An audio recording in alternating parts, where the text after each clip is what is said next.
গত 30 দিনে স্যামসং তার মেইন ইউটিউব চ্যানেলে 15 মিলিয়নের বেশি ভিউ এবং 60,000-এর বেশি সাবস্ক্রাইবার গেইন করেছে। আমরা যদি এই নিচের অন্যান্য ইউটিউবারদের দিকে তাকাই, লাইক শক 360, এটিসি, অ্যান্ড্রয়েড 22 কোম্পানি, টিস টু দ্য পয়েন্ট বা টিটিপি, তাদের প্রত্যেকেরই এভারেজ ভিউ 4 থেকে 5 মিলিয়ন এবং সাবস্ক্রাইবার 10 থেকে 20,000। কিন্তু কিভাবে? Because Samsung is YouTube mastermind. কিন্তু বিষয়টা এতটাও সহজ নয়। হ্যাঁ, আমি গত কয়েকদিন যাবত স্যামসং এর চ্যানেল সহ তার ক্যাটাগরির আরো বেশ কয়েকটি চ্যানেলকে রিসার্চ করে দেখেছি। কেনই বা স্যামসংকে ইউটিউবের মাস্টারমাইন্ড বলা হয়, আর কেনই বা স্যামসংকে ইউটিউবের মাস্টারমাইন্ড বলবে না? সেই ক্যাটাগরির চ্যানেলগুলোতে মিলিয়ন সাবস্ক্রাইবার থাকা সত্ত্বেও চ্যানেলের সর্বমোট ভিউ 100 থেকে 150 মিলিয়ন, আর সেখানে স্যামসং ইউটিউব চ্যানেলের সর্বমোট সাবস্ক্রাইবার 3.29 মিলিয়ন এবং সর্বমোট ভিউ 522 মিলিয়ন। তো বুঝতেই পারছেন কেন স্যামসংকে ইউটিউবের মাস্টারমাইন্ড বলা হয়। ইউটিউবের মাস্টারমাইন্ড হওয়ার 3টি সিক্রেট, আর আজকের ভিডিওতে আমি তোমাদের সাথে শেয়ার করতে যাচ্ছি, যেগুলো আমি স্যামসং এর ইউটিউব চ্যানেলে অ্যানালিটিক্স করে পেয়েছি। আর তোমার যে ক্যাটাগরির চ্যানেলই হোক না কেন, তুমি যদি এই 3টি সিক্রেট তোমার চ্যানেলে অ্যাপ্লাই করো, তাহলে স্যামসং এর মতো তুমি হতে পারবে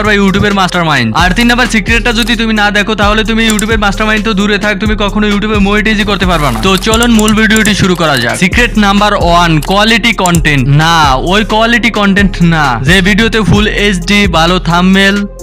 এখানে কোয়ালিটি বলতে বোঝানো হয়েছে কন্টেন্টের ভ্যালু। দেখো, ফোন যতই ভালো হোক না কেন, সেটাতে যদি কথাই না বলা যায়, তাহলে তো স্যামসং তার ভিডিওতে ওই সমস্ত ইনফরমেশন দিত যেগুলো আসলেই ভ্যালুয়েবল। যেমন ধরো, তুমি ইউটিউবে গিয়ে সার্চ করলা 2024 সালে 25 থেকে 26,000 টাকার মধ্যে বেস্ট স্মার্টফোন। এখন তোমাকে যদি ফোনের কথা না বলে হাবিজাবি বলে, তখন তুমি তার চ্যানেলটা সাবস্ক্রাইব তো দূরের কথা, ভিডিওটাই দেখবে না। স্যামসং তার ভিডিওতে ঘুরিয়ে ফেসে কথা না বলে ডাইরেক্টলি বলে দেয়, এই ফোনে এই ফিচার আছে এবং এত টাকার মধ্যে এই ফোনটি কিনতে পারবে। শুধু ভ্যালুয়েবল কন্টেন্ট তৈরি করলেই হবে না, ভিডিওর থাম্বনেল, টাইটেলও ভ্যালুয়েবল করতে হবে। আমি ধরে নিচ্ছি তোমার ভিডিও ভ্যালুয়েবল কন্টেন্ট, কিন্তু তোমার থাম্বনেল যদি বাজে এবং বিশ্রী হয়, তাহলে মানুষ তোমার ভিডিও দেখাতেও দূরের কথা, তোমার ভিডিওতে ক্লিকই করবে না। তাই তোমাকে ক্লিকেবল থাম্বনেল তৈরি করতে হবে। তুমি যদি ক্লিকেবল থাম্বনেল তৈরি করতে না জানো, তাহলে আমাকে কমেন্টে জানাতে পারো। আমি কমেন্ট পাওয়া মাত্র সেই ভিডিও নিয়ে কাজ করা শুরু করে দিব। তো এবার আসা যাক 2 নম্বর সিক্রেটে, অথেন্টিক রিভিউ। স্যামসং তার প্রত্যেকটি ভিডিওতে অথেন্টিক রিভিউ দিয়ে থাকেন। তিনি তার ভিডিওতে ভালোকে ভালো এবং খারাপকে খারাপ বলে থাকেন। স্যামসংয়ের এই বিষয়টি আমার পার্সোনালি ভালো লাগে। আর আমরা যদি অন্যদিকে অন্যান্য ইউটিউবারদের দিকে তাকাই, তারা কিছু টাকার জন্য নিজেদের অডিয়েন্সকে ভুল ইনফরমেশন দিয়ে থাকেন, সেজন্য অডিয়েন্সরাও তাদের ভিডিও পছন্দ করে না। Bonus secret, no show off. Samsung বাংলাদেশের 1 নাম্বার টেক ইউটিউবার হওয়া সত্ত্বেও তিনি কখনোই কারোর সাথে বিতর্কে জড়ান নাই। এই সব কিছু নিয়েই স্যামসং আজকে একজন সফল টেক ইউটিউব। সিক্রেট নাম্বার 3,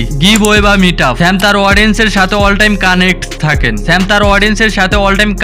থাকেন। এবং আমরা যদি স্যামসং এর চ্যানেলের দিকে তাকাই, কানেক্ট দা অডিয়েন্স, আমরা দেখবো স্যাম তার প্রতিদিন তার ইউটিউব চ্যানেলে একটা করে ভিডিও আপলোড দেয়। যেমন 22 ঘন্টা আগে একটা ভিডিও আপলোড দিয়েছে, একদিন আগে একটা ভিডিও আপলোড দিয়েছে, 2 দিন আগে, 3 দিন আগে, 4 দিন আগে। এর ফলে স্যাম ও তার অডিয়েন্সের মধ্যে ভালো একটি বন্ডিং তৈরি হয়। এটা তার ভিডিওর কমেন্ট সেকশন দেখলেই বোঝা যায়। স্যামসং তার ভিডিওতে কয়েকদিন পরই গিভওয়ে করে থাকে, যার কারণে তার অডিয়েন্স তাকে অনেক বেশি পছন্দ করে। শুধু গিভওয়ে আর মিটআপের ক্ষেত্রে না, স্যামসং তার একটি ফেসবুক গ্রুপ আছে, সেখানে তার অডিয়েন্সের সাথে অল টাইম কানেক্ট থাকেন। আপনি যদি না জানেন 10 দিনে কিভাবে একটি ইউটিউব চ্যানেল গ্রো করতে হয়, তাহলে আমাদের চ্যানেলের এই ভিডিওটি দেখে আসতে পারেন। আর হ্যাঁ, আপনি যদি এটাও না জানেন যে কোন ভুলগুলোর কারণে আপনি 2024 সালে একজন সাকসেসফুল ইউটিউবার হতে পারবেন না, তাহলে এই ভিডিওটি দেখতে পারেন। তো দেখা হচ্ছে সেই ভিডিওতে। আল্লাহ হাফেজ।